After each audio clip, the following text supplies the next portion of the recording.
What is a dialect in language studies? Have you ever noticed how people from different places speak in unique ways?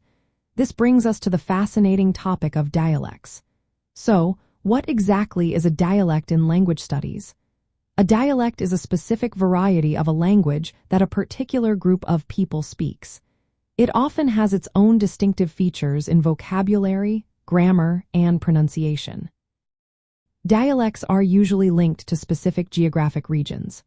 For instance, the way people speak in a bustling city can be quite different from the speech patterns in the countryside.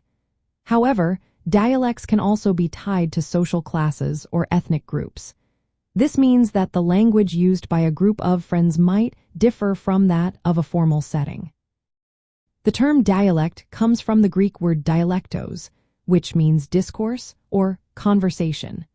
This highlights its role as a form of speech within a community. It is important to note that dialects are not the same as accents.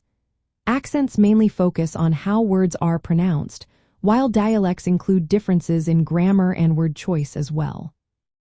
In the study of language, dialects are seen as mutually intelligible varieties of the same language. This means that speakers of different dialects can usually understand each other, even if they speak differently. For example, British English and American English are dialects of the English language.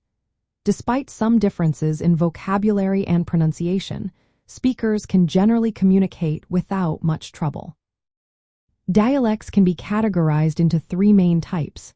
Regional dialects, also known as regiolects, are tied to specific geographic areas.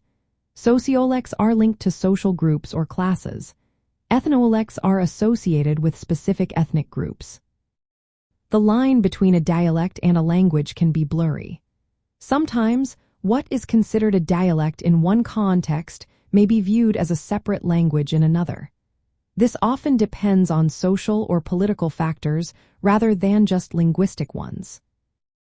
In everyday life, dialects enrich our language and reflected cultural identity and social history.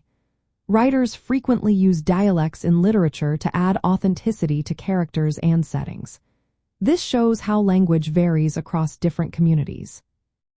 For example, you might hear someone say, "She spoke in a southern dialect that included unique words and a distinct rhythm, which made her storytelling even more engaging." Understanding dialects helps us appreciate the diversity within a language and how it adapts to different communities and cultures.